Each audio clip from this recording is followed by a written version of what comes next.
Esta semana en Bioemprendedores tenemos el placer de conversar con Beatriz Yamusí, cofundadora y CSO de Artex Biotech.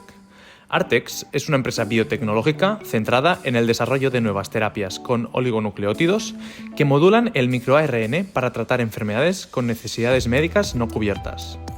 Su primer fármaco en desarrollo, ATX01, va dirigido a la distrofia miotónica tipo 1, una enfermedad rara que afecta a más de 900.000 personas en el mundo y que aún no tiene cura ni tratamientos aprobados. No te pierdas este episodio donde Beatriz nos comparte su experiencia de primera mano sobre el camino desde la investigación científica hasta la creación de una empresa, el desarrollo inicial de un producto y la obtención de más de 50 millones de euros en financiación. Y recuerda, si no lo has hecho todavía, suscríbete y valora nuestro podcast en YouTube, Spotify, iVoox y Apple Podcast y compártelo con tu red para ayudarnos a convertir Bioemprendedores en la comunidad de emprendedores en salud más grande de habla hispana. ¡Empezamos! Solutia Life Sciences es la división de consultoría de selección especializada en perfiles del ámbito Life Science y Healthcare. Nuestro foco se basa en la detección, reclutamiento y selección para los sectores Pharma, Biotech, MedTech y Sanitario. Solutia Life Sciences. Soluciones al servicio de la salud. Bienvenido a Bioemprendedores. Bioemprendedores, el podcast líder sobre emprendimiento en el ámbito de la salud, la biotecnología y las tecnologías médicas. Con Rosendo Garganta.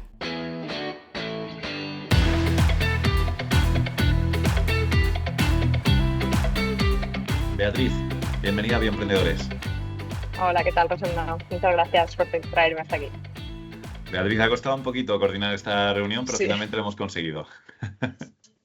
Sí, Bueno, oye, disculpa, es difícil coordinarse. me hace mucha ilusión porque hemos conocido muchos proyectos del ecosistema catalán, pero este que es un proyecto del ecosistema valenciano, de mucho renombre, de mucho ruido, pues tenía ganas de traerlo aquí y de poderlo explicar a nuestra audiencia. Así que, de verdad, de nuevo, bienvenida y vamos a por ello. Gracias. Cuéntanos, oye, la primera pregunta, Beatriz, ¿qué es Artex?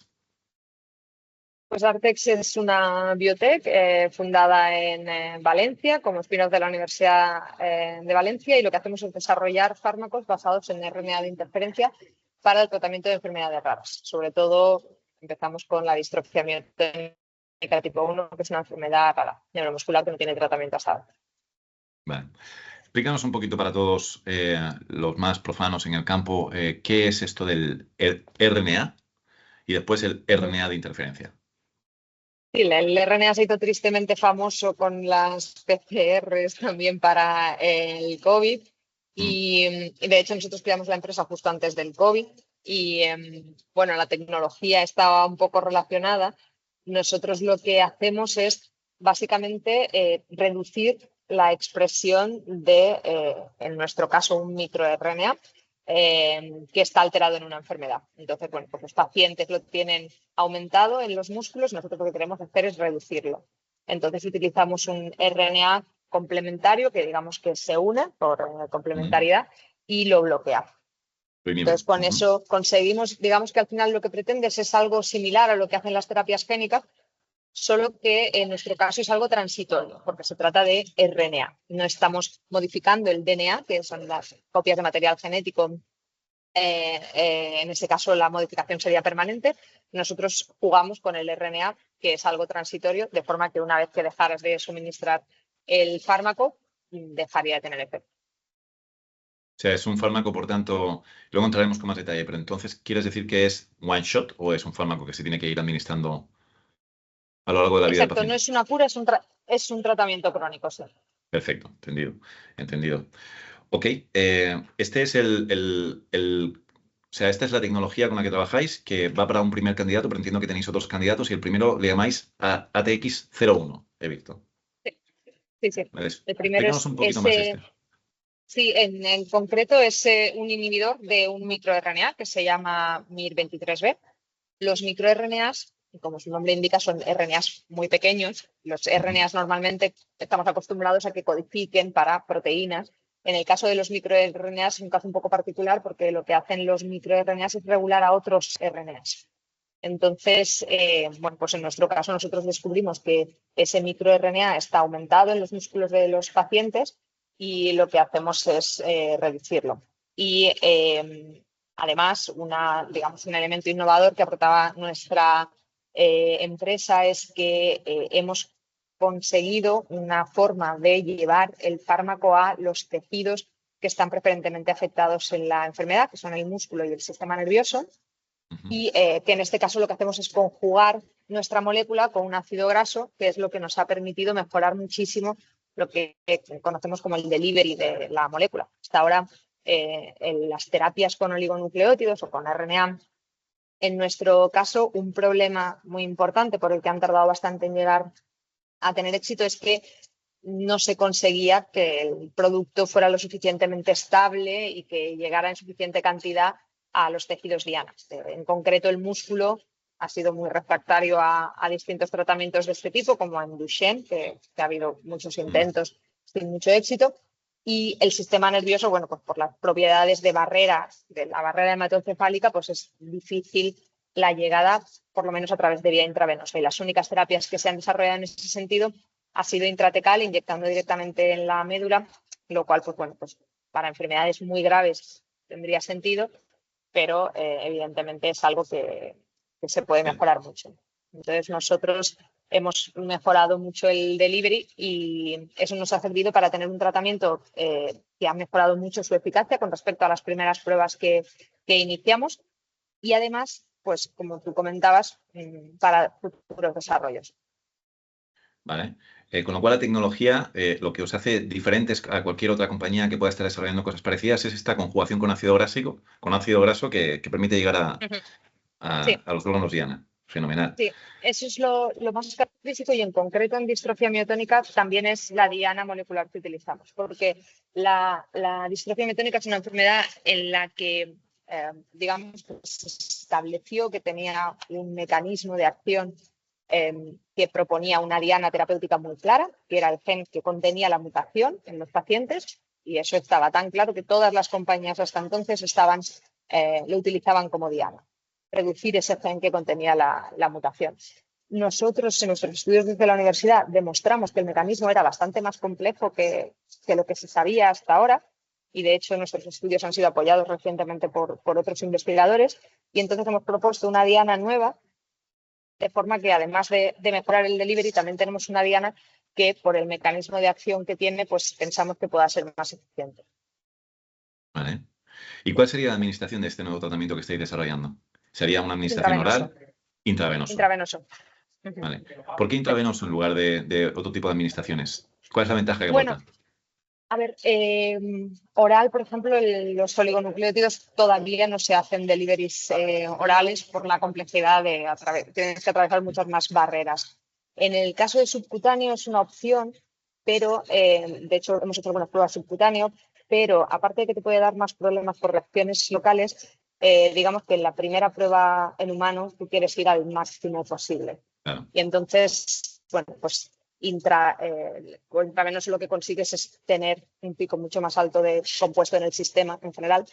Con el subcutáneo lo que tendrías es una especie de delivery un poco más mantenido en el tiempo, que puede ser incluso beneficioso, pero para una primera prueba en humanos lo que buscamos es ir a intentar asegurar eficacia. Entonces, por eso, pues eso, intentas ir a dosis más altas, vía intravenosa y además a darlo con más frecuencia de lo que esperas darlo en un futuro en los pacientes. Fenomenal. Ok, has hablado de la diotrofia miotónica y entiendo que esta tecnología y esta aproximación de tratamiento con microRNA puede ser útil para muchas enfermedades. Háblanos del conjunto de enfermedades que podéis tratar y después pon un zoom in en la distrofia miotónica que estabas comentando antes. En general, podemos hacer, digamos que nuestra estrategia de delivery nos permite conjugar ese ácido graso con cualquier otra molécula para regular la expresión de cualquier RNA, ya sea un RNA que codifica para una proteína como un RNA que codifica para un microRNA. De manera que nosotros en concreto en la distrofia tenemos esta diana, que es un microRNA, pero modificando la secuencia de nuestro oligo podríamos ir a reducir la expresión de un mRNA y por tanto de una proteína que estuviera alterada en una enfermedad. Entonces, bueno, pues ya se conoce que hay muchas proteínas que tienen su sobreexpresión patológica y entonces podrían ser una posible diana para nuestra aproximación terapéutica. Por ejemplo, enfermedades Em, conocidas. Sí, por ejemplo, hay muchas aproximaciones como, a ver, la técnica que utilizamos nosotros la utilizan otras empresas que utilizan también oligonucleótidos, pero con diferentes tipos de delivery. Entonces, por ejemplo, Duchenne, que es otra enfermedad neuromuscular rara, pero también muy tristemente famosa, ellos usan también un oligo. Hay muchas empresas, cada una utiliza un tipo de química diferente en el oligo, un tipo de sistema de delivery diferenciado para conseguir llegar más a músculo y también utilizar distintas dianas. Entonces, bueno, Duchenne ha sido es una enfermedad que se ha utilizado muchos oligos, muchas aproximaciones con oligos y también, por ejemplo, atrofia muscular espinal hace unos años fue bastante famosa porque sí que se consiguió una mejora bastante espectacular en niños. Es una enfermedad muy grave que además afecta a niños en edades muy tempranas y con administración intratecal, llegando al sistema nervioso directamente, pues sí que se consiguió un efecto bastante espectacular. Vale, por tanto estaríamos hablando de enfermedades neuromusculares, siempre raras y siempre pediátricas. Bueno, no, en principio nosotros la aproximación de empezar con una enfermedad rara, bueno, en nuestro caso nuestra relación con la distrofia miotónica viene de muy largo, pero en principio ahora cada vez más se están pasando a tener más interés por enfermedades un poco más metabólicas incluso o más relacionadas con la edad, como neurodegeneración, por ejemplo. Entonces, en principio no tiene por qué ser una enfermedad rara. Lo que pasa es que las enfermedades raras tienen cierta ventaja a la hora del desarrollo, en el sentido de que puedes hacer un desarrollo clínico mucho más rápido y en menos pacientes. Entonces, puedes tener una prueba de concepto rápida de que el mecanismo de acción de tu molécula es el que quieres tener. Vale. Y aparte de que las raras tengan una ventaja regulatoria, que luego profundizaremos, ¿el que sea indicaciones pediátricas tiene también algún otro tipo de ventaja? Bueno, sí que existía, ahora con Trump en Estados Unidos nadie sabe lo que va a pasar, pero sí que existía, sobre todo en la FDA, ciertas ventajas. Había un famoso voucher que te daban si conseguías llegar a aprobar una indicación pediátrica que luego podías vender. Eso despertó bastante interés por las enfermedades pediátricas. Si no hay iniciativas así, el ir a una pediátrica siempre es mucho más difícil, porque requiere mucho más estudios preclínicos y bueno, pues es una población sobre la que suele haber menos estudios de historia natural, es más difícil encontrar grupos homogéneos de pacientes, con lo cual el desarrollo clínico suele ser mucho más complicado en niños y las empresas suelen evitarlo. Por eso las agencias regulatorias se inventan distintas estrategias para fomentarlo. Ya, aún así, por lo que he visto, y por eso quería entrar aquí, he visto que habéis sido capaces de conseguir la designación de la FDA de medicamento huérfano y más recientemente la designación de medicamento pediátrico raro. Sí. Entonces, para aquellos que no estamos familiarizados con estas designaciones y la importancia que tienen, explícanos por qué son importantes cada una de estas dos designaciones.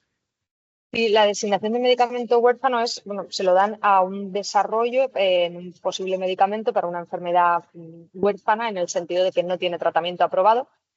Y eso te permite pues muchas ventajas a lo largo del desarrollo, porque puedes tener una interacción más frecuente con las agencias reguladoras. Además, también te sale más barato cada una de estas interacciones. Y después, a lo largo del desarrollo clínico, una vez que vas obteniendo datos, puedes ir solicitando distintos tipos de ventajas que te permiten precisamente que te vayan analizando el dossier de forma mucho más rápida, por ejemplo. Vale. Y también te da incluso una extensión después de la patente o una vez ya lo tienes aprobado, tienes un periodo extendido de tu patente y de prioridad. Así que hay una serie de ventajas por las cuales, digamos que trabajar en una enfermedad huérfana puede merecer la pena, aunque el número de pacientes sea limitado. Pero para un inversor será muy importante no solamente que haya una biotech trabajando en una enfermedad rara, sino que tenga esta designación de la FDA, ¿no? Esto justifica el invertir en esta biotech. Sí, eso es un paso importante porque digamos que por lo menos ya has tenido esta primera interacción con las agencias Ya. regulatorias, ya te conocen, ya estás en un departamento en concreto, también el departamento que analiza tu dossier va a ser diferente. Y bueno, pues sí, es para los inversores cuanto más azúcar, más dulce. Perfecto. Y que sea una designación de medicamento pediátrico raro era por todo lo que comentabas antes, que habían otro tipo de Sí, incentivos que podían ser interesantes. sí, exactamente. Fenomenal. Yo creo que aquí estuvo el Ricard de OncoHeroes explicándonos algo sobre los Sí, vouchers en enfermedades sí, sí, sí, pediátricas. sí, sí. Sí, Así, es un voucher muy apetecible. No sé exactamente qué cantidad es, pero te dan, o sea, digamos que te da una ventaja para tu siguiente desarrollo. Y la ventaja que las biotech pequeñas pueden tener al tener eso es que eso lo puedes vender. O sea, no solo lo puedes utilizar para un siguiente desarrollo tuyo, sino que lo podrías vender a una gran farma. Entonces, sí, aunque Giros los conocemos porque además estuvimos con ellos en Boston en una especie de soft landing, un curso que tienen allí y fue muy interesante. estupendo. Pues nada, recomiendo a toda la audiencia que si quieren entender un poquito el tema de los vouchers, que vayan a este episodio de OncoHeroes, que ahí Ricardo explica muy bien. Volvamos a la patología, a la distrofia miotónica. Háblanos de prevalencias, háblanos del patient journey, háblanos de síntomas que tienen este tipo de pacientes para que acabemos de entender la patología y la necesidad que tiene. Sí, pues a ver, aunque se considera rara o está dentro de los números que la hacen ser una enfermedad huérfana, eh, en general, más o menos la media es de 1 cada 8.000 personas tienen la enfermedad. Más o menos eso es un millón de personas en el mundo, así cálculos, aunque evidentemente no es la misma prevalencia en todas partes del mundo, pero por ejemplo se han hecho en Estados Unidos algunos estudios en neonatos de screening neonatal y se ha visto que la incidencia es mucho mayor de lo que se pensaba, que era unos 2.100, uno de cada 2.100, lo cual es mucha gente. Lo que pasa es que muchos de estos pacientes es una enfermedad que tiene lo que se llama anticipación, porque normalmente lo que se suele ver en la consulta es que te llega un hombre de unos 40 años que empieza a tener pérdida de fuerza en las manos, por ejemplo, si tiene algún trabajo un poco manual, empieza a notar pérdida de fuerza en las manos, o la miotonía, que es la dificultad de relajar, le engarrotan un poco las manos. Y cuando ya empiezas a indagar o cuando ya lo diagnosticas, te das cuenta de que el padre ya tenía algunos de estos síntomas. A veces, normalmente, pues eso, si ese hombre no tiene descendencia, no hay problema, la cosa queda ahí. Pero si esas personas tienen descendencia, lo que suele pasar es que en los hijos todavía es más severa la enfermedad y aparece antes. Entonces, se suele controlar a toda la familia porque, ya te digo, con las generaciones cada vez los síntomas son más graves y además aparecen antes en la vida. Lo que ha hecho que sea una enfermedad que hasta ahora no tenga tratamiento es que es muy heterogénea, porque ya te digo, tienes hasta pacientes de 60 años que simplemente tienen cierta debilidad a niños con meses que tienen alteraciones ya muy graves. Incluso, por ejemplo, y eso, ya hay un patrón más en adultos que afecta más a la musculatura. Normalmente es musculatura esquelética, distal, pero también se está viendo muchísimos síntomas gastrointestinales y además ciertas afecciones cognitivas, pero que se relacionaban, no eran tan severas, pero les producen, digamos, dificultad para interaccionar socialmente, porque tienen mucha fatiga Ya. diurna, sobre todo, se quedan durmiendo con facilidad. Hay muchos niños que en la época de la adolescencia, de hecho, los diagnostican como narcolépticos, porque se duermen. Ya. Y entonces, ya te digo, el rango de síntomas que puedes tener es que es muy diverso. Hay muchos niños también diagnosticados con autismo que después acaban siendo DM. Entonces, si el médico no sospecha o no tiene experiencia en la enfermedad, al paciente le cuesta hasta 10 años llegar a ser diagnosticado. Y el diagnóstico es muy fácil porque en sangre, con una extracción de sangre y un análisis genético, se puede diagnosticar fácilmente, solo que todavía no está incluida en pues, el típico test que te pueden hacer de enfermedades genéticas y solamente si el médico específicamente lo busca, lo va a encontrar. No forma parte del cribado neonatal, no se hacen la prueba del talón No, del bebé cuando nace ni nada por el estilo. no, ¿Y no, todavía no. por qué no se hace esto? ¿A partir de qué momento se debe Sí, empezar a hacer cribado neonatal de una enfermedad?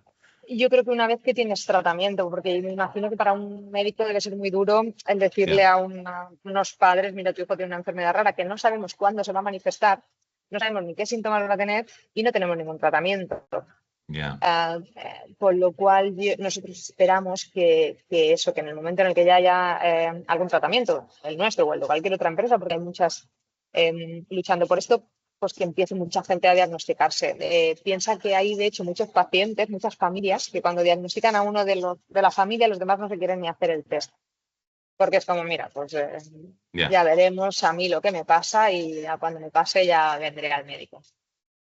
Pero como no ya. hay muchas opciones, pues tampoco. Oye, y como curiosidad, Beatriz, cuando aparezca el tratamiento y entonces se empieza a plantear, me imagino con asociaciones de pacientes y demás, la importancia de hacer un cribado neonatal y un test genético en recién nacidos, podría darse la situación de que de repente aparezcan muchos más pacientes de los que inicialmente se pensaban Seguro, y que sí, deje de ser seguro, una enfermedad rara. ¿Esto ha pasado alguna vez? seguro. ¿Sí? Sí, sí, sí, sí, sí, sí. Segurísimo, porque ya te digo, después de esta experiencia con el screening neonatal en Estados Unidos, ya estábamos por encima de los números de las enfermedades que se considera enfermedad rara y, y es lo que pensamos, que sí que, sobre todo por eso, por el momento en el que aparece en la vida, ¿no? Que como puede aparecer en cualquier momento, pues Ya. si lo haces al principio, al final el número de personas diagnosticadas va a ser muy grande. Ya. Decías que hay varias compañías que están desarrollando tratamientos para esta patología, para la distrofia miotónica. ¿Cómo estáis posicionadas versus estas otras compañías a nivel de fases clínicas o preclínicas?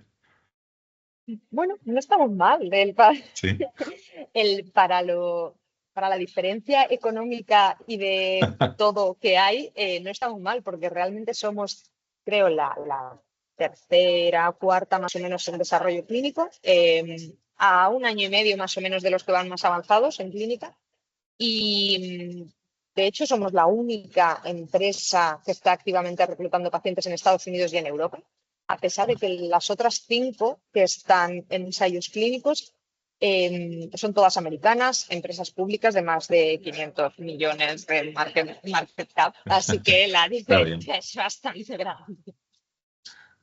está bien, está bien. Sí, sí, Competir contra esta gente está bien. Pero bueno, sí. ¿quién podría ser eh, estas compañías? Estaría bien que nos dijeran los nombres de estas compañías que están compitiendo en el Sí, mismo mercado y sí. entender quién podría ser alguien, un competidor que Ujú. pudiera interesarse en vuestra tecnología.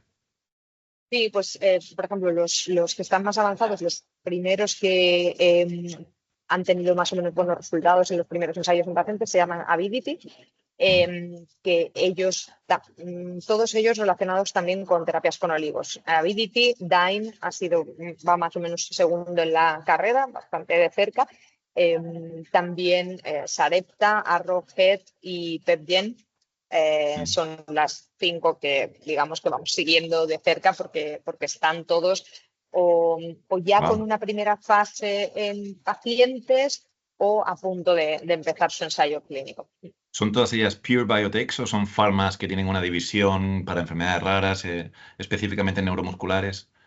¿Cómo las Bueno, describiríais? por ejemplo, Sarepta sí que viene de Duchenne y es muy neuromuscular, pero las otras han sido pues enfermedades que han empezado, o sea, biotechs que han empezado con terapias en oligos, pero han Ah, crecido muy rápido. Se han especializado en tener, lo que te comentaba, un sistema de delivery que mejora la llegada del oligo, con lo cual tienen una eficiencia mejor que otras que ha habido antes y a partir de ahí han desarrollado toda una pipeline de desarrollos clínicos y preclínicos, tanto en enfermedades raras como también están un poco ampliando a fuera ya de las raras mm. con un poco ya, de hecho hay mucho interés últimamente, ya te digo, en enfermedades un poco cardíacas, conforme se vayan mejorando los sistemas de delivery, sí que se espera que esta tecnología llegue a todo tipo de enfermedades.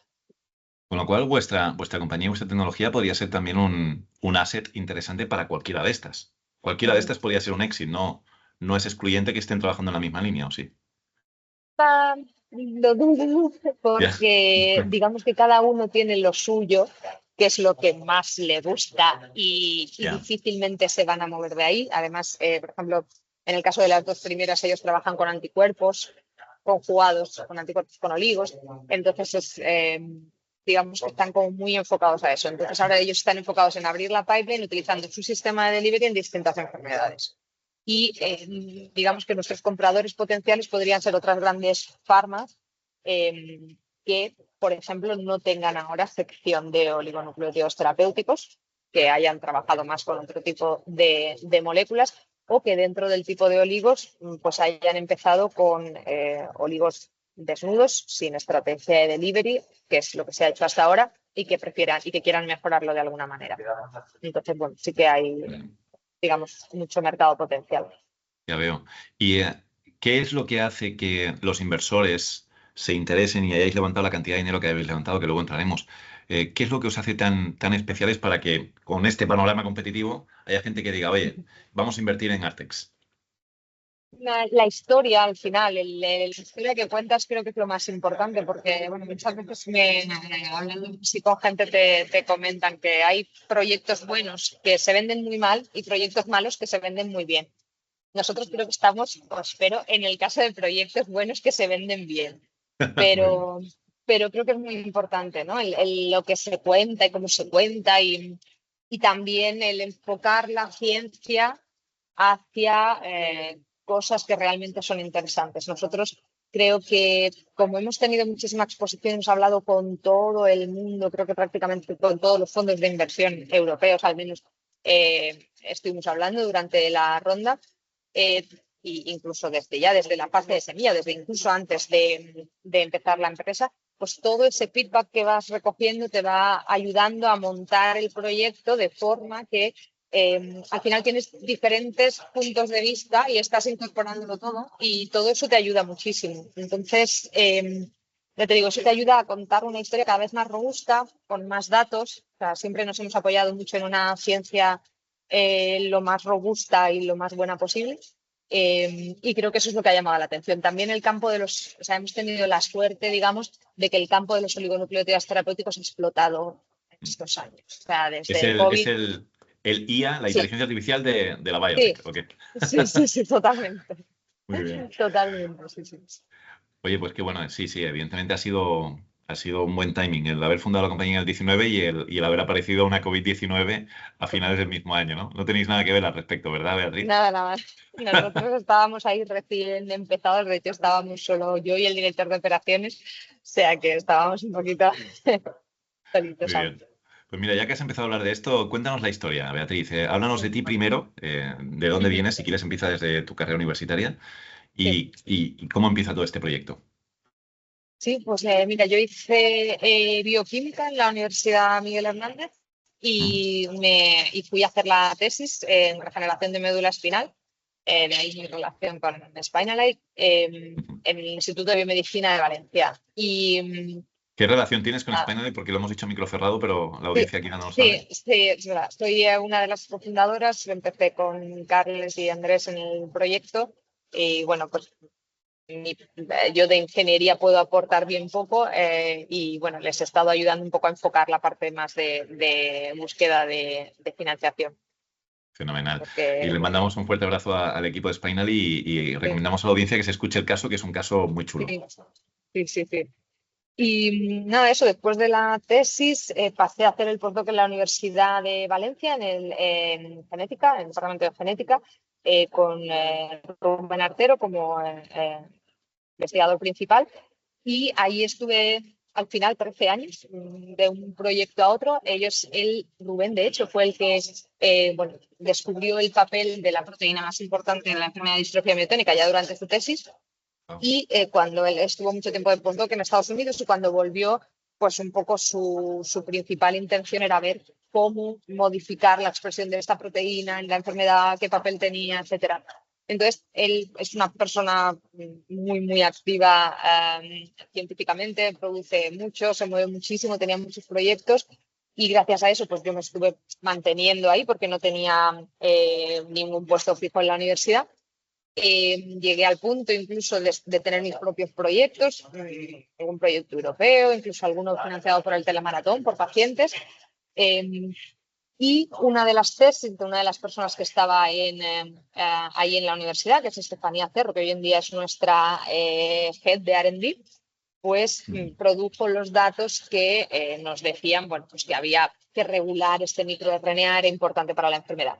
Y ya una vez que tuvimos una publicación bastante buena en Nature Communications, Wow. era como que, bueno, ahora tenemos esto y ¿qué hacemos con esto? Porque ¿cuál es el siguiente paso? ¿No? Y esto Claro. realmente puede ser algo útil, porque a veces te quedas, teníamos una patente, pero no sabíamos qué hacer con eso. Y entonces bueno, yo en ese momento, como no tenía nada fijo, pues estaba explorando opciones. Nos dieron un Caixa Impulse, que es un proyecto de la Caixa que tiene una parte de training muy buena, que yo he sido siempre fiel defensora, creo que le he hecho muchísima publicidad y la mayoría yo fui de las primeras jornadas y creo que después la mayoría de la gente habrá ido recomendada por todos los que estábamos ahí, porque en general creo que a la gente le aportó mucho. Qué bueno. Y allí eran las primeras interacciones pues, con la parte financiera, con la parte de patentes, de desarrollo de negocio. Conocimos a los primeros inversores y gracias a varias, también había algunas otras convocatorias de aceleración, de FIPS, etcétera. Y bueno, pues yo me apuntaba a todo lo que salía, básicamente. Iba presentando el proyecto que todavía era incipiente en la universidad, no teníamos la empresa todavía, pero ya lo íbamos presentando como un proyecto de empresa. Y bueno, pues en una de esas presentaciones conocí a Laura Rodríguez de InVivo Capital, que era entonces analista, hoy en día ya creo que es principal. Y bueno, pues ella fue la persona que pues vamos a hablar, vente, nos conoces y hablamos un poco más. Y estuvimos como 6 meses o más con varios viajes a Barcelona, enseñándoles el proyecto, me iban dando un feedback bastante útil y bueno, nosotros conseguimos la gasolina en la universidad como para seguir haciendo todo lo que te iban pidiendo, porque todavía, aunque nosotros pensábamos que teníamos algo que era muy chulo, que era lo máximo que nosotros habíamos llegado, una pedazo de publicación, pero nos quedaba mucho por hacer porque nunca habíamos interaccionado con nadie que nos diera el feedback de ese un poco más de negocio, ¿no? Y entonces había mucho ahí por hacer, así que estuvimos pues casi un año al final hablando, tal, hasta que decidieron que apostaban por nosotros y nos pusieron encima de la mesa para que si hacíamos la empresa y teníamos la licencia, que iban a invertir. ¿Cuánto tiempo pasa desde? Me interesa mucho estos momentos iniciales siempre. Tú haces el Caixa Impulse, qué importantes son esos primeros programas de aceleración para la gente que viene del mundo académico y ese primer dinero. Imagino que para coger el dinero de Caixa Impulse había que constituir compañía. No, eso es lo bueno que tiene, que no. Es de hecho para no constituidas. Entonces está muy bien porque te van dando ya cuando todavía estás a tiempo, ¿no? De regular, de cambiar, incluso de... Perfecto. Sí, está muy bien. Mejor todavía. Sí, yo de hecho lo hice en el 2007 y no creamos la compañía hasta finales del 2019. Ah, bueno, pues mira. Sí. ¿Y qué pasa entonces en esos momentos que empiezas a hablar con Laura de InVivo? ¿Se produce dentro del Caixa Impulse o no? ¿Se produce mucho más tarde? No, fue ese mismo año en una presentación a inversores. Estábamos acabando más o menos el Caixa Impulse y también, por ejemplo, pues nos invitó a hacer una presentación en el Foro de Inversores del Colegio de Médicos de Barcelona. Ahí empezamos también a hablar con más gente. O sea, que fue un poco así todo en paralelo, ¿no? En cuanto hicimos el Caixa Impulse empezamos a desarrollar más el negocio, empezamos a hablar con mucha gente que nos iba pidiendo cosas y esto lo tienes, esto lo sabéis. Y lo importante ahí, yo te digo, fue conseguir la gasolina desde la universidad para ir pagándome a mí, pagando el proyecto y poder seguir haciendo cosas durante casi 2 años. Imagínate. Aparte del dinero que daba Caixa Impulse, necesitábamos mucho más para todo eso. ¿Qué es lo que en ese momento ve un InVivo? Nos estamos ubicando en el 2019, ¿no? Sí, por ahí nos estamos ubicando. ¿Qué ve en ese momento un InVivo? Que entiendo que fue muy valiente también su decisión cuando estabais empezando, teníais un Nature publicado, que eso es una gran señal de alarma, ¿no? Pero poco más, por lo que estoy entendiendo. O sea, ¿qué es lo que hace que haya ese paso adelante? teníamos eso, la prueba de concepto en animal, pero nos falta, digamos que era como una molécula muy básica, nos faltaba la optimización de la molécula. Y bueno, yo creo que ellos vieron más que nada un poco de resiliencia, ¿no? Hay de pesados ya que no paran de venir y cada vez que les decimos esto lo tienes, vuelven a venir y lo tienen. Y, ¿sabes? Eso y luego pues el tema de que, a ver, ellos tienen muy buen ojo, de hecho creo que se han hecho bastante famosos un poco como inversores en el sentido de ser muy early y de apostar por empresas que luego van bastante bien. Y creo que es un poco eso, el apostar por gente capaz de soportar un proyecto largo, que sí que tiene capacidad para ir trayéndote resultados y ir respondiéndote a todas tus preguntas. O sea, que tú no tienes que ir con todas las preguntas ya contestadas. Eso no va a pasar nunca, pero tienes capacidad de ir y volver, ir y volver. Y sobre todo me imagino que también el campo, ¿no? Ya te digo, el campo de los olivos, ellos hasta entonces no tenían ningún proyecto en olivos terapéuticos, y igual les apetecía un poco explorar este área, y la enfermedad es bastante apetecible para inversores porque aunque sea dentro de las raras, o sea, tiene todas las ventajas de las raras, pero una población bastante grande. Con lo cual, ese tipo de cosas la valoran bastante. Entonces llega el primer term sheet. Todavía la compañía no está constituida cuando llega el primer term sheet. No. ¿Y llega antes o después de la famosa COVID?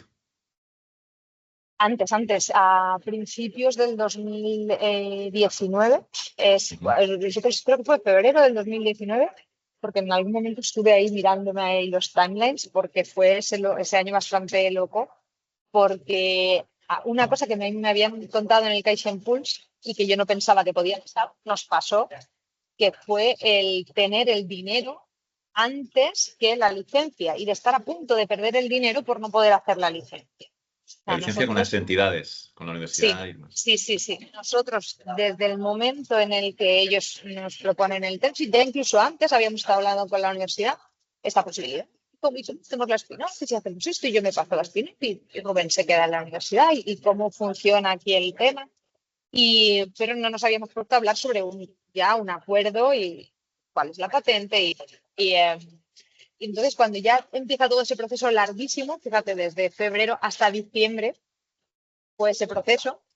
Y bueno, pues ahí descubrimos que teníamos un problema con la patente, teníamos que solucionarlo, no se arregló. Claro, sin patente no tienes absolutamente nada, con lo cual nosotros lo que hicimos fue no hacer empresa hasta que no estaba todo resuelto. O sea, esto que muchas veces hablo con muchos investigadores y muchas oficinas de transferencia, y muchas veces las oficinas de transferencia les motivan a crear empresas.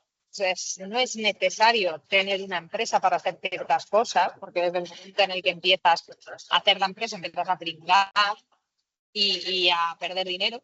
Entonces, hasta que no sepas si realmente tu proyecto vale la pena y alguien va a apostar por él, es que no tienes que hacer nada. Ya te digo, nosotros hicimos toda la negociación con la universidad y creamos la empresa en el momento en el que la universidad nos dijo, sí, esto ya está arreglado, falta que firme el rector.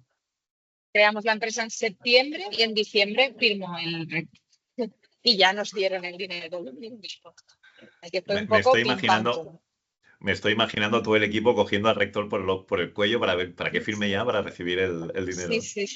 Sí, no, además teníamos ahí una relación con la oficina de transferencia, también nos ayudó mucho, hubo mucha gente ahí tomándoselo a modo personal la batalla de intentar solucionarlo, intentar que lleguemos con los tiempos adecuados y tal, porque te podría dar el caso de que en vivo por sus tiempos, lo que fuera, perdiera el interés y al final no entrara.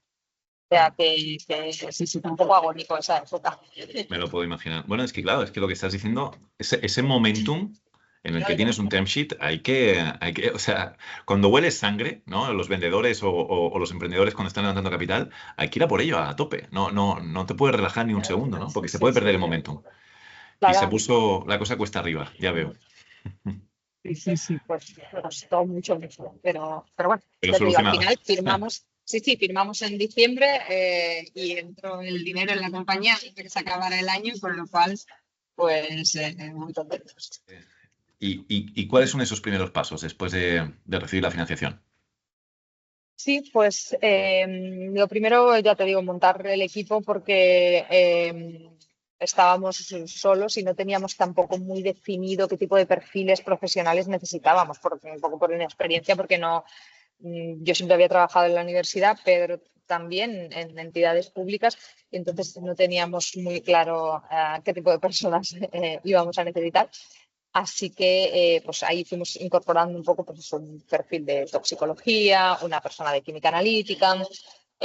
También teníamos un componente de investigación importante que seguía en marcha en la universidad y también empezamos a hacer un laboratorio nuestro propio de Artex con proyectos y gente ya contratada por Artex.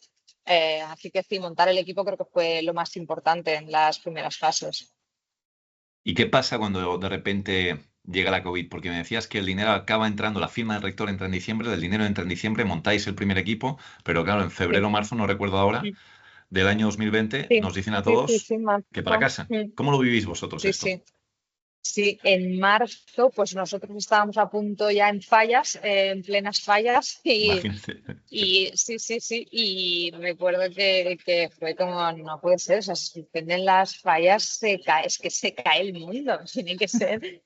Y de hecho, bueno, cerraron todo, cerraron la universidad, nosotros, claro, nuestra investigación no se consideraba prioritaria. Sorprendentemente, ningún tipo de investigación en la universidad se consideró lo suficientemente relevante como para mantener eh, la investigación y Me refieres estuvimos, creo que a nivel de cuatro, gobierno, ¿eh? A nivel de gobierno. No permitían a la gente ir a trabajar. bueno, por lo menos en la Universidad de Valencia, Mm. no. Sé que había algunos centros que sí que estaban trabajando con COVID específicamente y entonces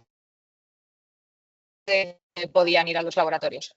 Pero Vale. nosotros no. O sea, en ese momento ni siquiera te permitían poner algún tipo de medidas ni nada. Y entonces estuvimos durante 4 meses, teníamos todo detenido, sobre todo, bueno, seguíamos trabajando desde casa, entonces ahí fue cuando empezamos un poco algo que creo que nos ha funcionado después bastante bien, que es toda la parte del teletrabajo para atraer eh, talento, creo que nos ha ido muy bien. Y nosotros ahí, claro, el laboratorio estaba cerrado, entonces solo funcionábamos online. Y en la parte de laboratorio, te digo, 4 meses cerrados, con lo cual no podíamos tener datos nuevos de ningún tipo. ¿Y qué se hacen durante esos 4 meses sin acceso al laboratorio? Y yo como inversor, después de haber puesto el dinero, viendo cómo ese dinero va bajando cada mes, supongo que hay una llamada telefónica en algún momento, hay preguntas. ¿Qué es lo que pasa en esos 4 meses?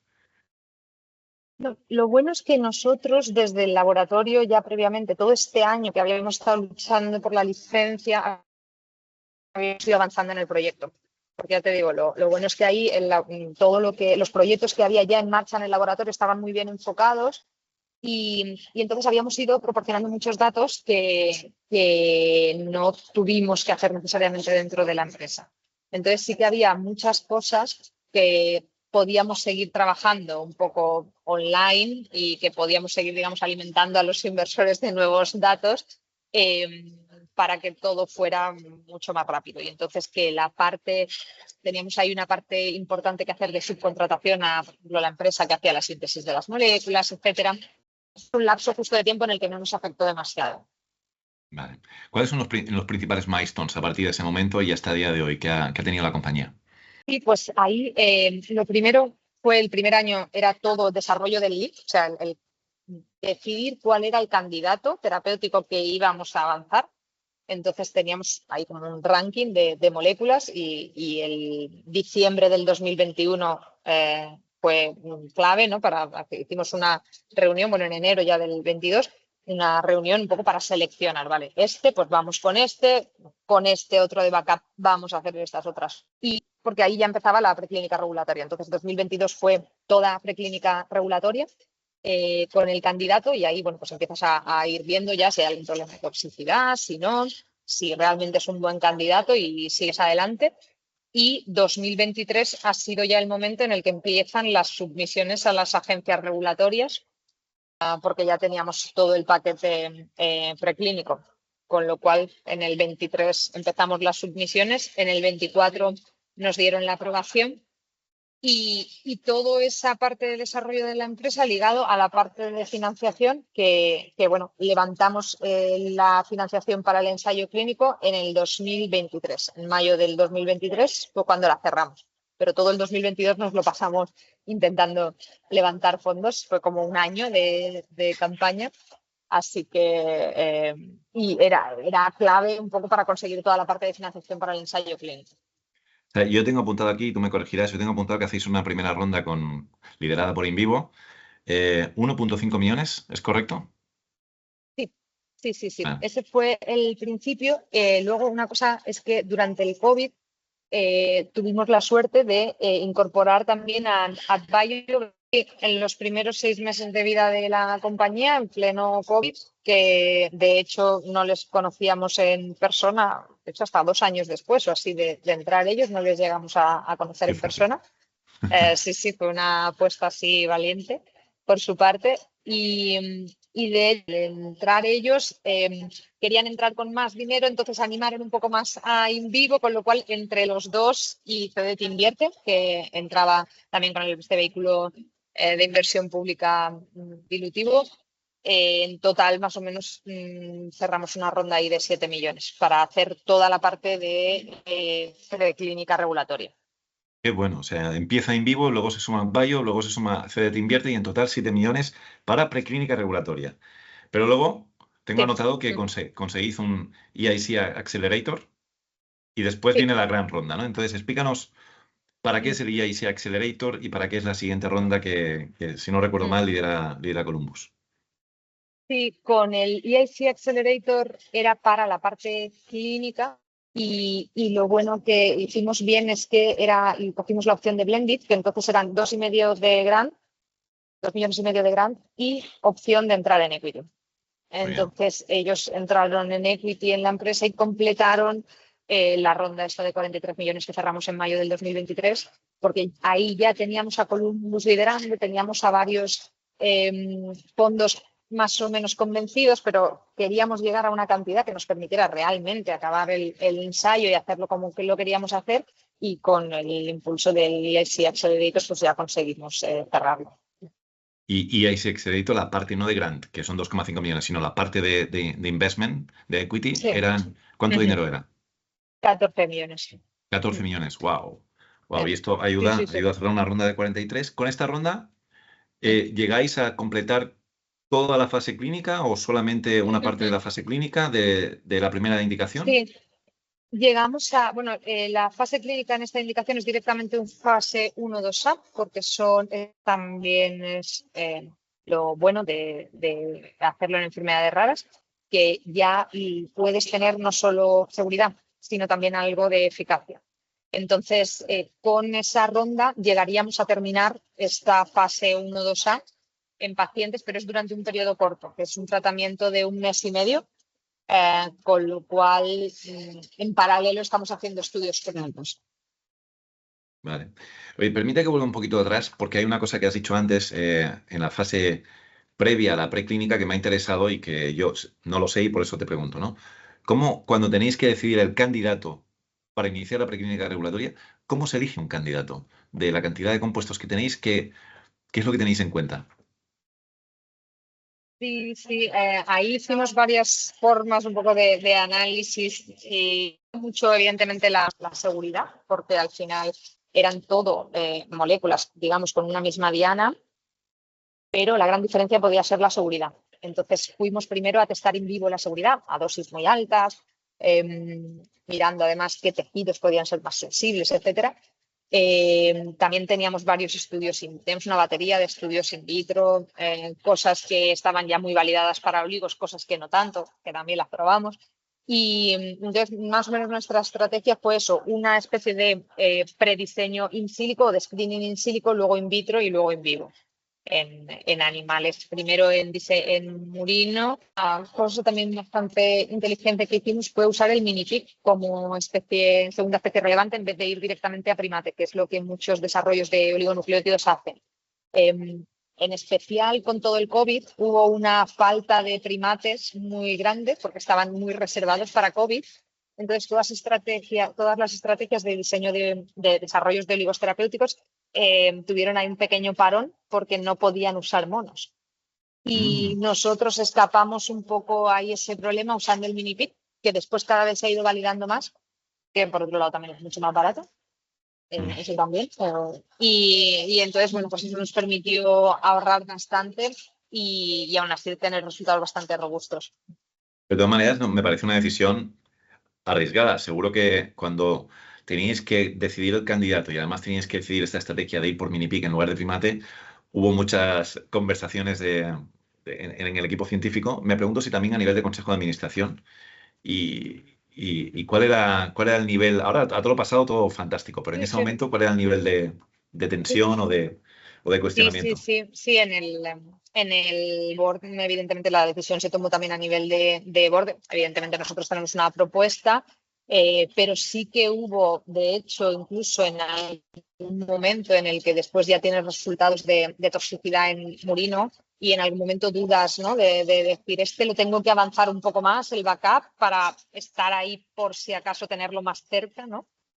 Sí que había mucha duda para ver hasta dónde llegar con el backup, porque estás perdiendo dinero si lo inviertes en el backup, te estás anticipando. O sea que eso es una fase es una toma de decisión muy, muy crítica. De todas maneras, oye, 43 millones más los 7 millones previos, total, más de 50 millones de euros que habéis levantado, es una barbaridad de dinero. Eh, ¿Es suficiente para una indicación en una tecnología como esta? ¿Se queda corto?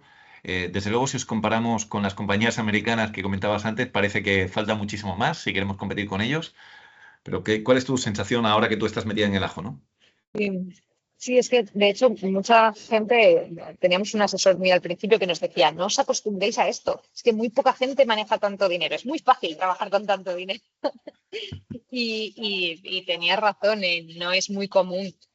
Sin embargo, nosotros hemos visto que aún necesitamos más, ¿no? De hecho, estamos ahí un poco pensando a ver cuándo empezar la siguiente ronda, porque luego quieres hacer mejores cosas, ¿no? En clínica, quieres hacer un ensayo más versátil, poder, según los resultados que vayas teniendo, tener opciones para modificar el diseño o poder hacer el open label ya más a largo plazo en pacientes, etcétera. Entonces, como todo esto va surgiendo, al final te das cuenta que con lo que habías presupuestado no te llena. O sea, que puedes tener resultados, pero quieres más. Entonces, eso es un proceso, evidentemente, en comparación con las compañías americanas, hemos gastado 10 veces o 100 veces menos de lo que ellos gastan, Ya ves. pero eso les pone en una posición de ventaja. Nosotros es un one shot, o sea, o te sale a la primera o no te sale y te hundes. Esa es la desventaja que tenemos aquí. Ellos pueden recular y un candidato malo y tienen toxicidad, pueden volver atrás. Hay empresas que llevan 25 años sin llegar a clínica y están ahí cambiando el candidato. Nosotros teníamos que hacerlo todo en 4 años.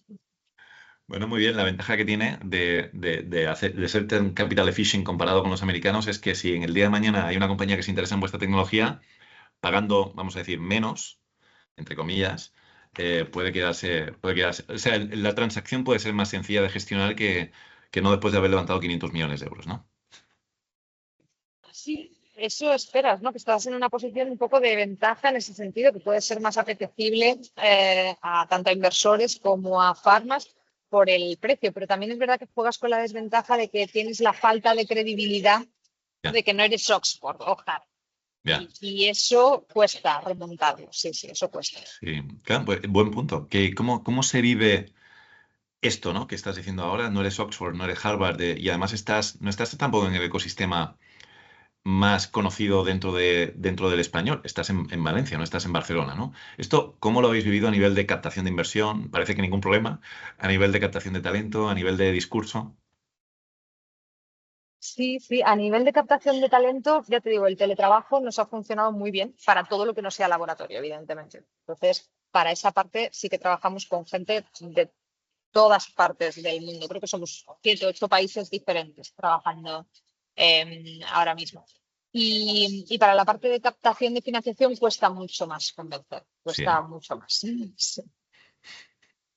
ya. Ahora cuando estáis empezando a preparar esta siguiente ronda, me imagino que las conversaciones son con VCs extranjeros. Ya el capital español se queda corto.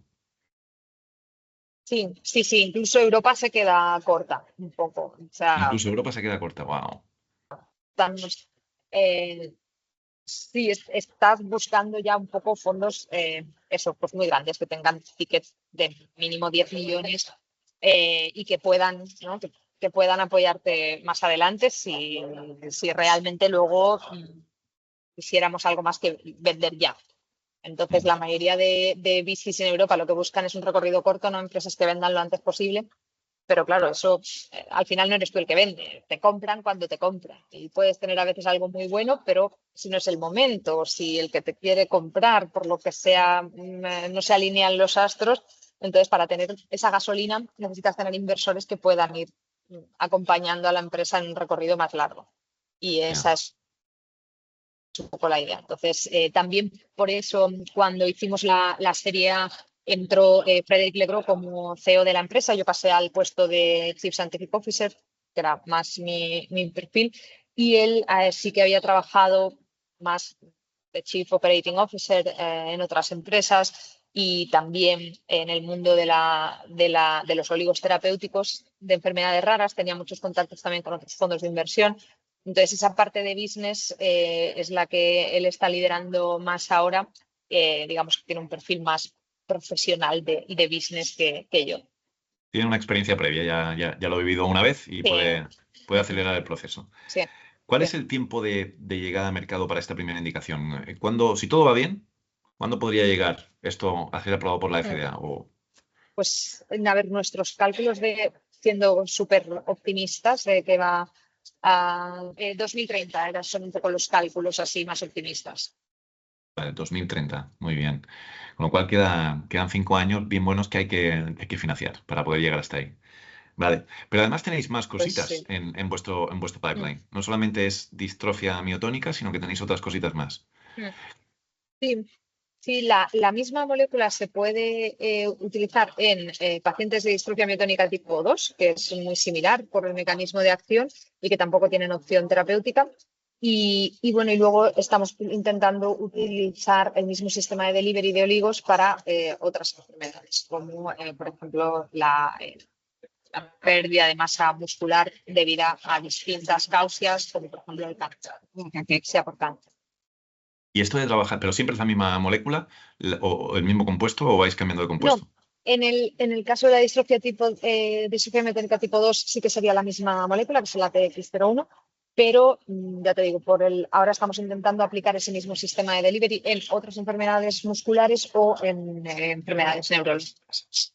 ¿Y por qué? Me interesa entender la decisión estratégica, ¿no? Dentro del board y dentro del equipo que lidera el proyecto.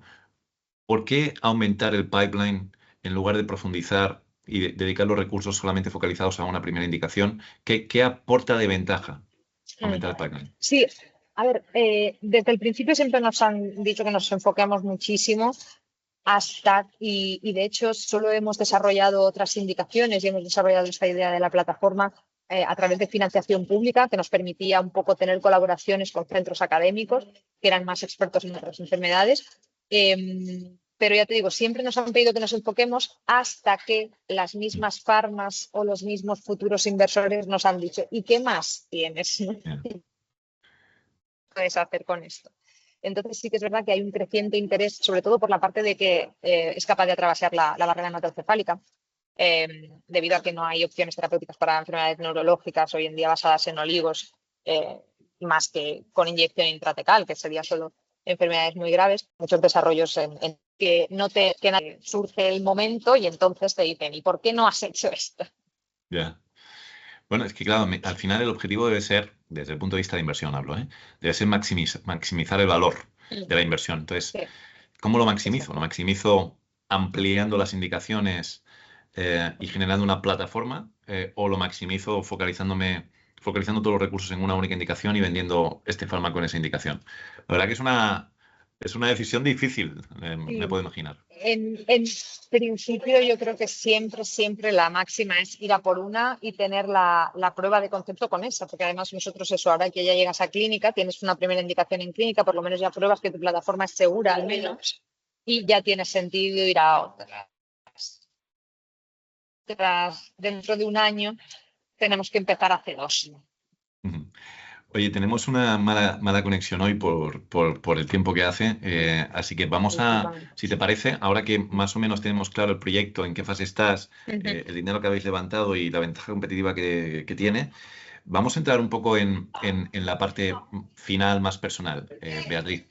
Pero antes me gustaría hacerte una pregunta y es, tú que vienes del mundo de la academia y que llevas tiempo con este proyecto, ¿qué es lo que has aprendido en esta transición de académica a CEO y ahora a CSO, ¿no? ¿Cuáles son los 2 o 3 aprendizajes importantes? 2 o 3 solo. Difícil de resumir, que son muchas cosas. Creo que la parte de CEO es el principal papel del CEO tiene que ser el montar el equipo, el mantener a la gente enchufada, el que al final en una biotech no puedes trabajar como en un ayuntamiento, ¿no? Tienes que estar realmente muy implicado en el proyecto, ¿no? Sentirlo como algo propio y eso es parte de las etapas muy iniciales, ¿no? Que la gente vaya entrando en una empresa que va a tener mucha emoción y puede hacer cosas muy chulas, pero también puede haber mucha incertidumbre, mucha necesidad de pivotar, etcétera. Con lo cual, ser también muy honesto yo creo que es lo mejor, ¿no? Siempre que contratamos a alguien le decíamos, mira, yo tengo dinero hasta tal fecha. Entonces, es lo que hay. Luego, solo puedo decirte que haré lo mejor lo máximo que pueda para conseguir más. Y la parte de CCO a mí me está gustando, la estoy disfrutando mucho porque estoy viendo que realmente la ciencia que hacemos interesa mucho.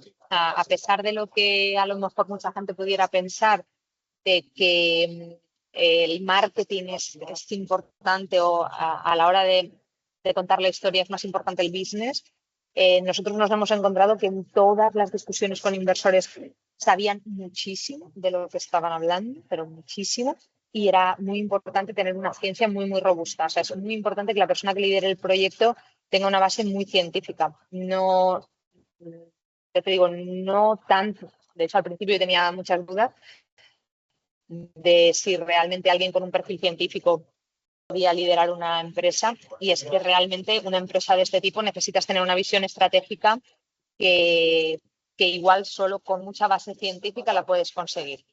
Yeah, buen punto, buen punto. Ciertamente, ¿no? Todos los proyectos biotechs acaban siendo liderados desde la primera línea ejecutiva o cualquier posición de C-level, acaba siendo liderado por gente del mundo académico, por gente muy científica. Debe ser como dices, totalmente. Oye, ¿de qué viene Artex a todo esto? Pues mira, mucha gente se creía que era porque Rubén, el otro cofundador, él se llama Rubén Artero. Y entonces hay mucha gente que se piensa que él le ha puesto el nombre a la empresa por su apellido, pero no, porque viene de Antisense RNA Therapeutics. Mira, Sí, mira, muy bien, muy esta era bien. la Bueno, al idea. menos ya lo sabemos. Sí. Fenomenal. Oye, Beatriz, venga, vamos a entrar a la parte más personal para conocerte a ti y que nos puedas contar las cosas más frikis de Beatriz, más allá de la CEO o CSO de Artex. Cuéntanos, un lugar para ti que sea especial para perderte, para desconectar. La playa, soy poco original aquí siendo, pero, pero es verdad que da mucha vida. Recuerdo cuando lo primero que hice cuando se podía salir en el COVID fue ir a la playa, a pasear por la playa. A mí Qué me da bueno. mucha energía. ¿Pero tú eres de las que va a las 12 de mediodía a ponerse como una gamba o vas por la No, tarde no, a no, pasear? no. Yo soy de invierno. Soy de playa de invierno, sí. Muy bien, muy bien. ¿Y De alguna playa pasear concreta? cuando no va nadie. Bueno, el Saler aquí en Valencia era un poco me pillaba, o la playa del Puig era de las que más cerca me pillaban y además que tienen así como mucha arena, ¿no? Para andar. Qué bueno. Pues una afición o vicio confesable que tengas. Pues, a ver, afición. Es que a mí me gusta mucho lo que hago. A lo mejor hay gente a la que le parece un poco triste, pero a mí me gusta mucho lo que hago. Para mí esto es más un hobby, ¿sabes? Que un trabajo. Y yo disfruto muchísimo cuando me están contando resultados del laboratorio. Estamos ahí mirando artículos y tal. Entonces dedico mucho tiempo a leer artículos, papers y de distintos temas y tal. Y luego me funciona también muy bien la desconexión. Para desconectarme de eso, pues hacer ejercicio me funciona muy bien de todo tipo, tanto pilates, yoga, etcétera, como otras cosas, pero necesito, no sé, soy una persona bastante activa y para no estar siempre de los nervios necesito ahí poco de soltar energía. Y Totalmente. creo que eso, junto con la familia, que yo tengo dos niños de 11 y 12 y 7 ahora, porque mi hija, la pequeña, nació prácticamente a la vez que la empresa. Uf. Entonces ha sido como que ha ido creciendo a la vez y entonces eso te permite desconectar. O sea, desconectas sí o sí, quieras o no. No, no, te puedo creer, te puedo creer. Si tienes tres y además de una edad parecida a la de la compañía, me puedo imaginar todo lo que, Sí, sí, todo lo que conlleva. sí, sí, Oye, sí. La qué pequeña bueno, nació en el 2018, así que sí. qué bueno lo que comentas de que te guste mucho el trabajo y que lo vivas casi como una afición. El otro día estaba aquí el fundador de 24 Genetics y nos hablaba del concepto de Ikigai, que se menciona mucho últimamente, ¿no? De la importancia que tus capacidades concuerden con aquello que también te gusta y en este caso, mira, se da, se da Sí, fenomenalmente sí, bien. sí. Sí, sí. Yo te digo, a nosotros si nos oyen a veces, no sé, a la gente que nos oiga tener discusiones así o hablar todo el rato de, sobre es que estás hablando siempre de trabajo, es que yo disfruto, ¿no? Con la, Ya. sobre todo eso, pues con la gente del laboratorio, ¿no? Que son con los que más hacemos así trabajo muy de investigación y nos gusta que además estamos haciendo el tipo de ciencia que queremos hacer. ¿Qué es lo que te gustaría todo esto que pasara con Artex en el futuro? Pues no sé, yo soy bastante de... No me gusta hacerme planes muy fijos porque soy muy de fluir. Entonces me parece que pueden pasar muchas cosas buenas. Evidentemente, lo principal es que ayude a alguien, o sea, que realmente a los pacientes les llegue y les funcione, ¿no? Porque si no, no tiene sentido nada de todos estos años. Si no les funciona a ellos, que en algún momento el sistema de delivery sirva para algo, o sea, que sirva después con la empresa, al final lo que quieres es que hagas lo que hagas con la empresa, la compre quien la compre o tanto si la desarrollas, que sea lo mejor para el proyecto, ¿no? Que Mm. sea lo que te permita que el proyecto no se detenga, que el proyecto siga adelante, que llegue cuanto antes. Eh, aunque no, más que pensar en el equipo o en lo que queremos nosotros, es lo que el proyecto necesita. Esto también lo he escuchado, lo hemos escuchado aquí en Bioemprendedores de varios fundadores de biotechs que ya han vivido el proceso de transacción de venta de su compañía y nos hablan de la importancia de elegir bien ese partner, más allá del dinero y de la valoración y de todo esto, de escoger bien ese partner para que el proyecto siga caminando, porque a veces ha ocurrido, y muy recientemente en algunas compañías de nuestro ecosistema ha ocurrido que el comprador acaba matando el proyecto, o bien porque cambia el foco estratégico, o bien porque se acaban los recursos, o bien por cualquier otro motivo, pero, hostia, qué lástima, ¿no? Que no sería la primera vez que una farma incluso llega a comprar un proyecto y que después lo mata, un poco para evitarse competencia o porque, lo que tú dices, cambia el foco de esa empresa y se van a otros temas. Y eso ya no lo vamos a poder controlar. Efectivamente, eso ya no depende de vosotros. Muy bien, un referente vital para ti o profesional en tu carrera. Buah, mucha gente, pero mira, hace poco, o sea, siempre había tenido a Marie Curie muy ahí Mm, dices, ostras, una mujer que hasta perdió la vida un poco por dedicarse a lo que se dedicó. Y hace poco, de hecho, estuve mirando, había leído ya alguna biografía, pero hace poco vi una un poco así más moderna y dices, jo, qué importante es, ¿no? Que de hecho, hace poco también me he leído la biografía de la chica que es, ay, no recuerdo ahora mismo su nombre, que es un fatal para los nombres, que es sí. astronauta en reserva. Y digo, qué importante es para las niñas tener más referentes femeninos, porque Mm. realmente yo no los tenía, ya te digo, Marie Curie, y porque era una persona ya que despuntaba por todos lados, eh, a la que nunca podrías llegar, por otro lado. Pero más allá de eso, es difícil encontrar así referencias. Ahora creo que cada vez hay más.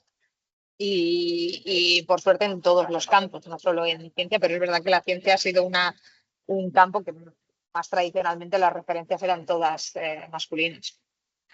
Pero bueno, la verdad que nuestro ecosistema y en nuestro sector, el biotech y el mundo de la medicina, por suerte estamos bastante aventajados en este sentido con respecto a otros sectores, ¿no? Yo creo que faltan, por supuesto, pero hay mucho más referentes femeninas, incluso como emprendedoras, ¿eh? Cada vez hay más emprendedoras y lo vemos en el propio podcast que están liderando proyectos fantásticos y esto no sé si ocurre en tecnología o en otros sectores, ¿no? Sí, no, es verdad que lo que pasa es que aún así suele pasar que cuanto más hacia arriba vas, más hombres aparecen. Ya. Lo cual es muy misterioso, porque dices, ¿pero dónde aparecen? Si lo de abajo son todas mujeres, ¿no? ¿Por dónde salen? Pues sigue habiendo aún una parte muy importante considerada business que parece que se tiene que hacer con un perfil más masculino. Y creo que en cuanto ciertas cosas como el business y la política se empiezan a ver con un punto de vista más femenino, igual, no solo por mujeres, me refiero a un punto de vista más femenino, por la forma de tratar los temas, etcétera, igual salimos ganando todos o descubrimos que hay otra forma de hacer las cosas que no tiene por qué ser peor, no, simplemente diferente. Bueno, tiempo al tiempo, tiempo al tiempo.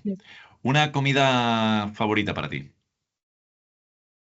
Ay, pues me gustan mucho las fajitas. Fíjate. Las fajitas, a ver, explícame esto de las fajitas. Bueno, me gusta la comida picante, pero sobre todo es que mi tío tenía un restaurante en Elche, que yo he trabajado muchos años. Yo soy de Elche y aunque estaba en la universidad aquí en Valencia y tal, iba todos los fines de semana y trabajaba allí. Entonces, todos los fines de semana comía fajitas de mi tío en el restaurante con su correspondiente margarita y les tengo ahí un cariño a las fajitas. Qué maravillas. ¿Sigue el restaurante funcionando o ya no? No, ya se retiró. Qué Así lástima. que ya solo como cuando voy a casa. Qué bueno. ¿Algún contenido que consumas habitualmente en forma de película, de serie, de libro, de podcast, de lo que sea, que te ayude bueno, pues a seguir aprendiendo y a seguirte manteniendo al día? Sí que suelo ver, o sea, oír podcasts de emprendedores más americanos. ¿Mm? Me parece por eso que hacéis una labor maravillosa, porque es verdad que pocos encontramos de este perfil en España. Y un poco yo suelo escuchar americanos por el tipo de compañías, ¿no? que Sí. son más nuestros competidores directos. Pero danos nombres para que Y podamos aprender. ¿Qué podcasts americanos escuchas?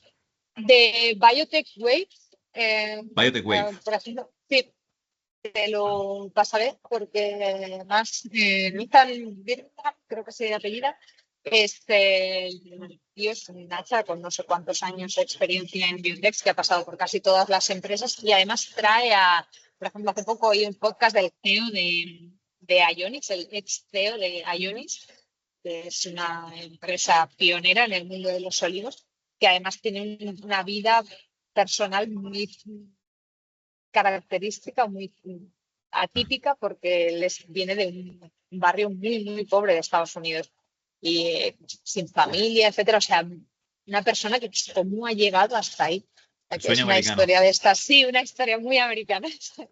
Sí, sí. Qué bueno. Sí. Y bueno, y luego sí, series de todo tipo, en mi casa somos muy de plataformas y de consumir más series que películas. Sí, muy bien. Claro, además con chavales, imagínate. Sí. Vale. ¿Y algún hábito que tengas para conectar o para desconectar en tu día a día? Pues yo soy muy de desconectar con amigos o con gente así que por eso me gusta también mucho mi trabajo, como me lo he montado, de ser muy flexible. Entonces, pues a lo mejor quedo para desayunar con las madres del colegio, para comer con alguien de por aquí cerca que está trabajando más o menos en mi barrio. Yo vivo muy cerca del parque científico, entonces el laboratorio lo teníamos cerca, tengo a gente así que conozco. O sea que intento nunca tener 2 días iguales seguidos. O sea, eso creo que nunca me ha pasado. En general, o viajo o tengo que moverme por reuniones o igual estoy en casa en pijama todo el día. O sea, hay gente a la que igual eso le descuadra, pero a mí me encanta. Qué bien, Me qué divierte bien. mucho. Oye, y si la última ronda fue de 43 millones, ¿cuándo fue, por cierto? En mayo del 2023. Si fue de 43 millones en el 2023, la siguiente ronda de cuánto será y cuándo será. Sí, yo creo que por lo menos el doble Buah, necesitaríamos. Wow. Sí, sí. ¿Para cuándo? Sí, sí, Más sí. o Y menos. el cuándo, bueno, dependería un poco de nuestros inversores actuales, ¿no? De la estrategia que decidan, pero si ahí realmente podemos ir a completar el ensayo clínico este con una fase más larga, que sería un open label, y ampliar la pipeline empezando con algún otro proceso de preclínica regulatoria, deberíamos empezarlo pues a mitad del 2026, empezar a gastar ese dinero, con lo cual yo Pues hay que ponerse las empezaría a pilas. levantar fondos a finales de este año, sí. Sí, sí, sí. Oye, qué bien, pues Beatriz, de verdad, me ha encantado el caso. Y a pesar de que hemos tenido algún problema de conexión, yo Ay, creo que sí, se ha seguido disculpa. perfectamente. No, para nada, para nada. La próxima vez voy a ir a verte y si no hay problema. Oh, por supuesto, esto queda pendiente, que quede claro que queda Sí, sí. pendiente. Pero me ha encantado el caso, tenéis un proyectazo y además esta tecnología puede ayudar no solamente a esta patología rara inicial, sino a otras muchas neuromusculares. Te deseo el mejor de los éxitos y ojalá que la siguiente ronda sea pronto y no del doble, sino ya que te pones, que no sea 80, que Claro. sea 100 millones, ¿no? O sea, que Pues sea sí, 100. al final nos va a costar el mismo trabajo prácticamente. Pues Exactamente. muchísimas gracias, Rosendo, por ponerme un poco ahí en el panorama y que ya te digo, os agradezco muchísimo la función que hacéis de difusión. Y nada, sí, sí, espero venir a contártelo pronto en cuanto sigamos adelante y tengamos ya unos resultados interesantes. Perfecto, seguimos en contacto. Y a los demás, hasta la Sí. próxima. Muchas gracias, Hasta chao. luego. Bioemprendedores, un podcast dirigido por Rosendo Garganta y producido por Marc Sastra.